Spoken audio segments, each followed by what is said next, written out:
Salut tout le monde, c'est Chris. Je tente un nouveau truc, c'est-à-dire que là j'ai mon gros cul dans mon lit, j'ai juste le mur derrière moi. Je me suis dit pourquoi pas tenter quelque chose de nouveau, au moins c'est mieux parce que d'habitude je suis assis par terre et le fond il est juste, j'en peux plus. J'en peux plus. Du coup là j'ai bien envie d'aménager, décorer, mettre des petits trucs derrière moi, mais écoutez je fais un premier test, c'est beaucoup plus sobre, c'est vraiment très, comment dire, bancal, très simple si vous voulez, mais au moins quand je filmerai des vidéos aussi True Crime, et pour ceux qui me suivent pas sur ma chaîne True Crime, je l'ai mise en barre d'infos, donc allez me suivre là-bas également s'il vous plaît. Je parle beaucoup d'affaires qui se déroulent en Corée du Sud, donc n'hésitez pas à aller faire un tour, mais ça sera beaucoup plus simple que tout le truc bordélique derrière moi là sur... je fais ça parce qu'en fait c'est de l'autre côté, c'est en face de moi quoi. Mais voilà, aujourd'hui j'avais envie de tenter quelque chose de nouveau, dites-moi ce que vous en pensez. J'essaierai de décorer avec des photos, des machins, des cadres, des trucs, je ne sais pas trop comment, mais j'essaierai, donc voilà, dites-moi en commentaire ce que vous en pensez, et on peut commencer la vidéo. Bon, alors honnêtement, depuis que j'ai sorti mes vidéos sur Dylan Thierry et toute l'affaire jazz, tout le machin de je ne sais pas trop quoi là, vous avez été, mais alors, je crois que c'est la première fois, hein, nombreux et nombreuses à me demander de faire des vidéos, enfin de parler de cette affaire qu'il y a entre l'artiste et Marwa, Loud, je sais pas comment vous prononcez, moi j'avais juste la blague de Marwa lourde en tête depuis voilà, pas mal d'années. Bref, elle est grosse, je suis gros, on peut en rigoler entre gros, voilà quoi.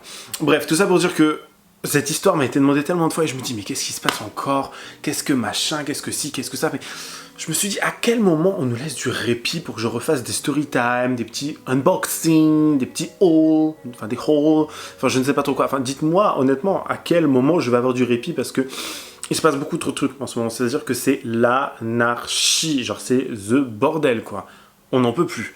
Donc là, en fait, on a encore des histoires de sorcellerie qui viennent de ressortir, de par, on va l'appeler le chroniqueur, le blogueur, l'influenceur, comme vous voulez, Nabil Flix, donc qui avait déjà parlé de l'affaire de Carla Moreau, de plein de choses en travers de en rapport avec la sorcellerie. Et je me dis que ce mec traîne un peu trop avec les marabouteurs, les marabouteuses, les sorciers, les sorcières, tout ce que vous voulez. Et depuis que cette histoire est sortie, j'ai checker tout ce qui se passait sur Twitter et en toute honnêteté c'est extrêmement drôle. J'ai vu des tweets faut que je retrouve le tweet, je vais essayer de vous le mettre là quelque part, mais le tweet était juste exceptionnel. Enfin, attends, je vais vous le retrouver. Je viens de retrouver le tweet, il y avait il y a écrit chaman, les pouvoirs des crânes. Il y a la musique de Charmed et tout, les sœurs Ali Wesh, j'en peux plus. Je vais éviter de vous mettre le truc en même temps parce que sinon je vais avoir des trucs de droit d'auteur, enfin bref, de copyright. Mais ils ont tout simplement mis des selfies de Marwa en fait sur les sœurs Aliwell et ils ont appelé ça les sœurs Ali Wesh.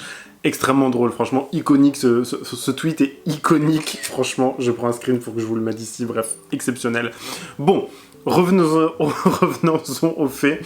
On a Marwa Loud qui depuis un petit moment, et maintenant, enfin je crois depuis quelques jours, hein, est dans la sauce parce que on a Nabil Flix, encore une fois ce chroniqueur, qui a fait des révélations concernant Marwa Loud. J'ai envie de dire Marwa Loud, je suis désolé, je vais la faire très à la française aujourd'hui, donc Marwa, on va essayer de dire que Marwa. Il nous a fait des révélations parce que il va nous faire apparemment une vidéo, enfin une série de vidéos en, je crois qu'il a dit 6 parties ou 4 parties, un truc comme ça, enfin ça va être extrêmement long. Il y a déjà 2 parties qui sont sorties sur sa chaîne YouTube, je vous mettrai tout en barre d'infos également. Je vais essayer de faire passer quelques petits extraits dans celle-ci en évitant le copyright bien évidemment. Donc voilà, il nous parle de toutes ces choses, des DM qu'il a pu recevoir, des DM anonymes, disant que, en fait, depuis environ 2018, donc c'est une affaire déjà qui date, hein, déjà en 2018, il y avait des spéculations sur le fait que Marwa, donc, qui est une franco-marocaine ou juste marocaine, enfin je ne sais plus trop, ça c'est sur elle est marocaine, et apparemment elle aurait envoûté, fait de la sorcellerie, fait le srou, je ne sais pas comment on prononce, mais vous voyez ce que je veux dire, les Marocains vous me comprenez, hein, le srou, je ne sais pas quoi, alors il fait voilà, de la sorcellerie pour soit peut-être aider dans sa carrière pour qu'elle devienne de plus en plus célèbre, je ne sais pas, franchement je ne sais pas, avec tout ce qui se trame entre les Illuminati, entre les trucs, les machins, les sectes, on ne sait plus où donner de la tête, entre la télé-réalité et ci et ça et machin, je pensais que franchement Harry Potter c'était que de la fiction, mais là on est bien à Poudlard là, je vous le dis, ça continue, la France c'est Poudlard, déjà vu quoi, les yeux, enfin, les gens bizarres qu'il y a dans la rue, on peut comprendre que voilà, tout le monde soit en train de péter un câble. Bref, non mais extrêmement drôle, en toute honnêteté extrêmement drôle. Donc on a eu des révélations de la part également de l'artiste qui, durant l'interview avec Nabil, nous a fait part de beaucoup de choses. Déjà, il est resté assez humble et apparemment, c'est vraiment des choses qu'il aurait vécues depuis très longtemps. C'est-à-dire que quand il est revenu ou quand il allait chez lui, il s'était fait tabasser. Alors apparemment par d'anciens potes à lui, d'anciens collègues, et c'est Marois qui les aurait envoyés pour le tabasser. Il aurait eu des hackers, il aurait eu ce genre de choses. Enfin, vraiment des histoires rocambolesques. Le truc, ça prend des proportions maintenant. Là-bas, quoi. Extrêmement, extrêmement grave. Mais il faut savoir que l'artiste, il a un peu épaulé, il a pris sous son aile Marois lors de le début de sa carrière. Elle est devenue connue grâce à Musical.ly, anciennement Musical.ly, maintenant c'est TikTok. Et elle était devenue comme ça en faisant des sons un peu chelous, quoi. Enfin, à vrai dire... Je n'écoute pas sa musique, mais bon, ce ne sont pas mes goûts. Mais voilà, elle est devenue connue comme ça, et lui, il l'avait fait signer, il l'a pris sous son aile, il l'a fait grandir, évoluer, devenir célèbre, tout ce que vous voulez, nanana, je ne sais pas trop quoi. Donc le mec était quand même attaché à elle, on va dire ça comme ça, ils avaient une très bonne amitié, ils étaient extrêmement proches, et c'est vrai que ces révélations ont beaucoup fait parler, parce que les gens ont commencé à se dire, mais c'est un peu chelou, je ne sais pas, enfin les gens ils ont déjà spéculé, déjà à l'époque, ça remonte, je vous dis, ça a fait au moins déjà 5-6 ans, donc c'est énorme. Déjà, je tiens à dire qu'en France, en Europe et en règle générale, dans les pays, on va dire, un peu plus européens, on a moins ce côté sorcellerie, on sait ce que c'est, on connaît, hein, mais on les prend moins à cœur, tandis que les pays du Maghreb, voilà, ils prennent ça vraiment au sérieux, ils prennent ça à cœur. C'est un sujet assez sensible, c'est quelque chose qui a vraiment d'ancré dans leur culture, j'ai envie de dire.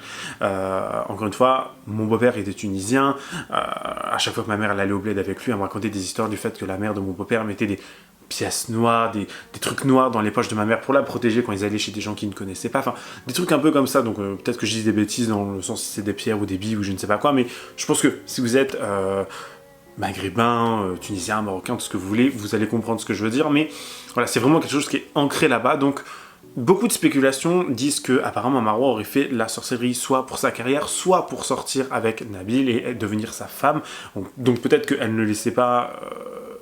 Il y avait plus que ce qu'elle laissait entendre, c'est-à-dire qu'elle avait beaucoup plus de sentiments pour lui, sauf que, du coup, l'artiste est marié à une autre femme, donc la sorcellerie n'a pas fonctionné, demande un remboursement, Marois, si tu l'as fait, enfin, voilà. Mais tout ça a pris une ampleur vraiment énorme lorsque, en fait, la femme de l'artiste a engagé une détective privée, ou un détective privé, je ne sais plus trop si c'est un homme ou une femme, pour suivre Marois jusqu'au Maroc dernièrement, et donc il l'a vraiment suivi, enfin, je vais dire il, parce que on va dire un détective privé, hein.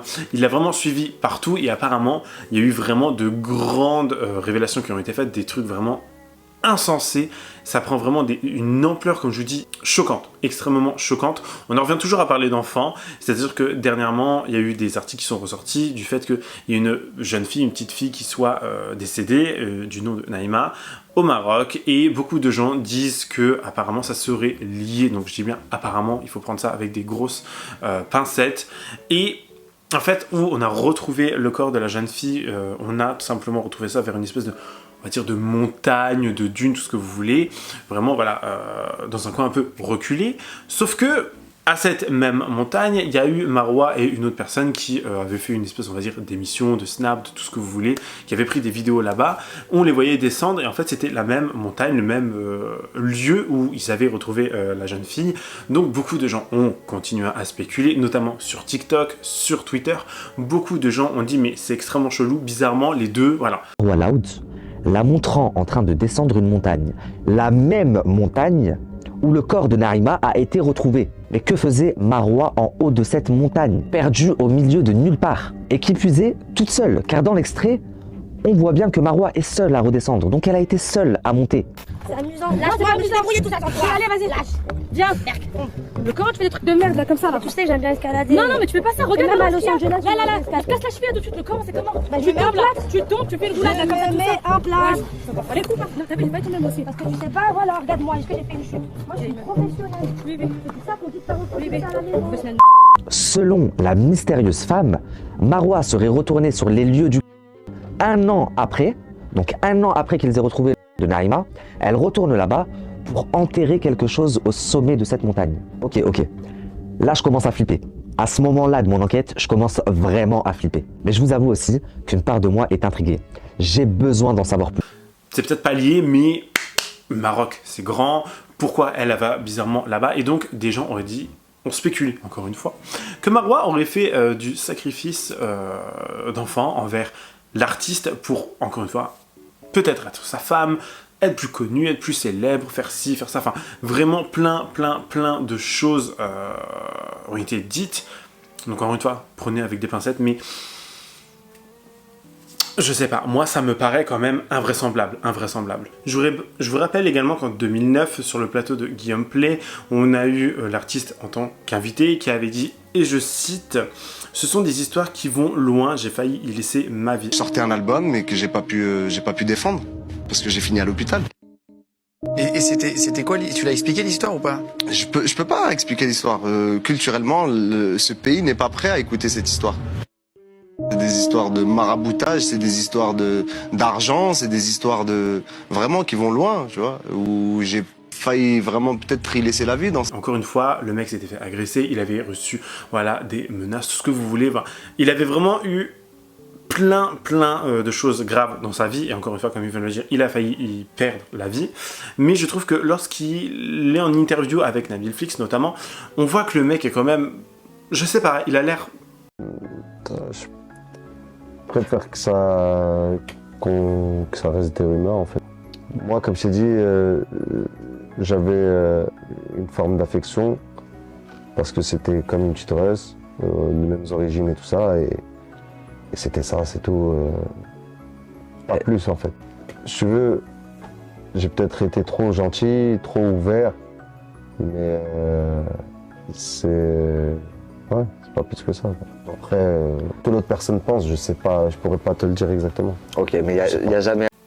Il essaie de se détacher de tout ça, il a l'air assez gentil, assez distant, il lui en veut pas à Marwa, on a l'impression, donc encore une fois, hein, c'est mon ressenti, peut-être que vous avez pensé différemment, mais j'ai l'impression que le mec ne veut rien dire de mauvais sur elle, alors peut-être par peur, je ne sais pas, mais le mec, il est vraiment pas dans une optique de la descendre, il est là pour expliquer les faits, ce qu'il a vécu et son histoire. Donc après, est-ce que c'est vrai ou non? Encore une fois, on ne sait pas, dites-moi tout en commentaire, parce que moi je ne sais pas quoi croire, j'ai vu tellement de vidéos de machin, que si un jour ça s'avère être vrai, on va tous être sur le cul.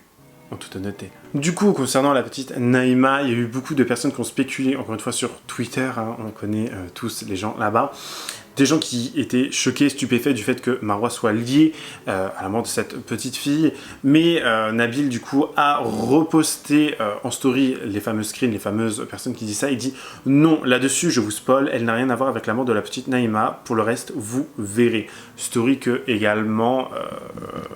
Marwa a reposté, après elle a répondu à ses haters, elle a fait beaucoup de stories en expliquant son point de vue, tout ça, elle a répondu à ses haters en chanson, tout, en tant que, voilà, même si c'était une sorcière, elle était beaucoup trop grosse pour voler sur un balai, donc on aime l'autodérision, mais... J'ai eu vent de ce qui se disait, sur moi en l'occurrence, et c'est vrai que je voulais pas du tout répondre parce que vous me connaissez, je suis pas du tout une fille qui est dans les polémiques, j'ai jamais été dans les polémiques, j'ai jamais clashé personne, je suis jamais rentrée dans les clashs, j'ai jamais descendu personne. Enfin bref, vous savez très bien, pour ceux qui ont l'habitude de me suivre et qui me suivent depuis longtemps, vous savez très bien que je suis pas du tout dans ça. Donc encore plus pour un sujet comme ça que je trouve très grave et qui me... Je sais même pas comment vous expliquer, genre je trouve ça bête et grave en même temps, donc je voulais pas du tout m'exprimer sur ça, mais bon, au final, je veux le faire quand même, mais juste pour les personnes qui m'aiment, qui me donnent la force, qui me soutiennent, qui n'y croient pas qui n'y croient pas. C'est vraiment pour ces personnes-là que je tenais à le faire, et déjà je voulais vous remercier, parce que vraiment ça me touche que malgré tout ça, il y a plein de personnes, enfin plus de personnes qui n'y croient pas, j'ai un problème avec le croire, qui n'y croient pas, que des personnes qui y croient. Enfin bref, c'est une petite parenthèse. Je vais pas la faire longue, parce que je suis pas dans ça, je sais même pas comment faire. Donc là je vais vous parler comme moi je parle, parce que vous savez très bien que je ne m'invente pas de vie, de rôle, de personnage. Donc je vais vraiment parler comme moi je parle, je vais vous expliquer. Je vais pas vous raconter l'histoire, je m'en fiche, je vais juste ouvrir les yeux au maximum de personnes, parce que C'est incroyable comment la bêtise humaine évolue. Bon, déjà, je voulais commencer par parler des croyances rapides que vous avez, pour la plupart d'entre vous, bien sûr, mais je généralise pas.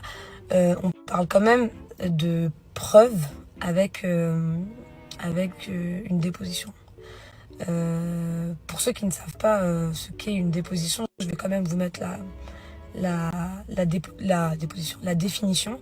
Mais pour vous expliquer avant ça, je vais vous donner un exemple. Si, bon, je la fais un peu ironique, hein.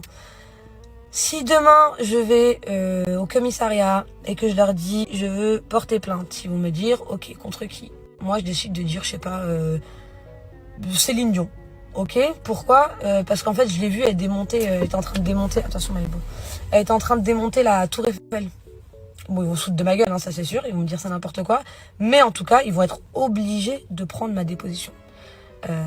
Donc ma déposition c'est un témoignage. Donc comme je vous disais, ma déposition c'est un témoignage. Donc c'est ce que moi je pense avoir vu, vécu, peu importe, mais c'est ce que moi je dis. Si on est sûr de ce qui s'est passé, si ces personnes sont sûres de ce qui s'est passé, j'aimerais bien avoir des preuves. J'aimerais bien avoir des vocaux de ma part, j'aimerais bien avoir des messages, donc capture d'écran de ma part. J'aimerais bien avoir au bout d'un moment, excusez-moi pour le langage, mais je suis la pute à personne. Donc j'ai jamais été la bouffonne, la tipeuse ni la pute à personne, donc c'est pas aujourd'hui que ça va commencer. Quand tu veux nuire à quelqu'un, donc là en l'occurrence à moi, je peux pas me laisser faire comme ça. Donc voilà.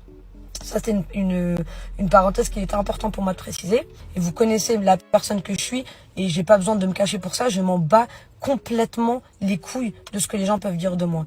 Tu vois, parce que à partir du moment où moi je suis droite avec moi-même, voilà que le reste je m'en tape. Mais c'est pas bien. Vraiment, c'est pas bien, wallah, et que vous l'emporterez pas au paradis. De dire des choses comme ça, aussi graves sur moi, comme si j'étais une fille de la rue, t'as vu, comme si j'avais pas de famille, de porter des accusations comme ça sur moi, c'est un truc de ouf. Genre, vous vous rendez même pas compte. Voilà, vous êtes égarés de ouf. Mais en tout cas, c'est n'importe quoi. Donc, toutes ces histoires, j'ai l'impression qu'en ce moment, on aime bien parler de sorcellerie, je ne sais pas pourquoi, enfin... Avec toutes ces spéculations, on aurait vécu à l'ancien temps, là, j'allais dire Jérusalem, mais non, mais là-bas, là, quand les sorcières mouraient, là, brûlées là, en marshmallow, là, à l'époque, en 1500, 1600, je ne sais pas trop quoi, mais il y aurait déjà plus de femmes sur Terre, ou d'hommes, ou tout ce que vous voulez, on serait déjà tous, les uns après les autres, les têtes seraient tombées. Donc, les gens, je ne comprends pas, c'est quoi ce délire de toujours vouloir accuser, de toujours vouloir parler de sorcellerie, de choses...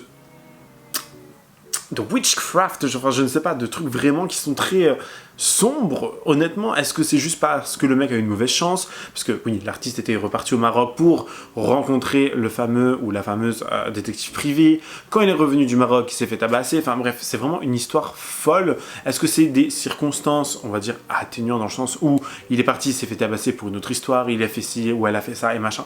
Honnêtement, j'en sais rien. Je trouve qu'il n'y a pas assez d'éléments pour en parler encore. Peut-être qu'il y aura une partie 2, hein, je ne sais pas, mais il y aura certainement une partie 2, hein, parce que on attend le reste des vidéos de Nabil, on verra bien. Donc, même Nabil, honnêtement, moi c'est un mec, voilà, j'ai du mal, je sens pas forcément ce mec, j'ai beaucoup de mal en le regardant, à me dire, ok, est-ce que ce qu'il dit est vrai? C'est facile maintenant de faire tellement d'histoires sur internet, juste pour donner du bad buzz, donner de la visibilité, pour un prochain album, pour un truc, un machin, enfin... Toujours apprendre avec des pincettes ce qu'on vous dit sur internet et ce que vous voyez sur internet, que ce soit de moi ou de toutes les personnes que vous pouvez suivre, il faut vraiment faire attention et ça peut vraiment partir très très loin ce genre d'histoire. Donc dites-moi ce que vous en pensez en commentaire, mais on prend avec des pincettes, s'il vous plaît. Du coup voilà, c'est la fin de cette vidéo. Honnêtement, je l'ai pas vu passer. J'avais mon gros cul dans mon lit, je me sens très très bien. D'habitude, je suis par terre, je suis un peu voûté, vous voyez, genre j'ai des fourmis dans les jambes. Là, je suis mais pépère, pépousse, tout ce que vous voulez. Donc dites-moi si c'est un fond qui vous plairait prochainement et je mettrai vraiment de la déco derrière, je sais pas quoi pour le moment, mais je mettrai. Donnez-moi des idées de ce que je pourrais mettre derrière, je sais pas, je voulais accrocher un petit tableau avec des dessins, genre vous voyez, je ne sais pas trop, mais dites-moi en commentaire parce que il faut qu'on décore tout ça et on va décorer ça ensemble. Voilà, mais écoutez, n'hésitez pas à vous abonner, à activer la cloche de notification, lâcher un petit pouce bleu, me suivre sur les réseaux sociaux et écoutez, je vous fais plein de gros bisous, je vous dis à la prochaine, prenez soin de vous, bye guys.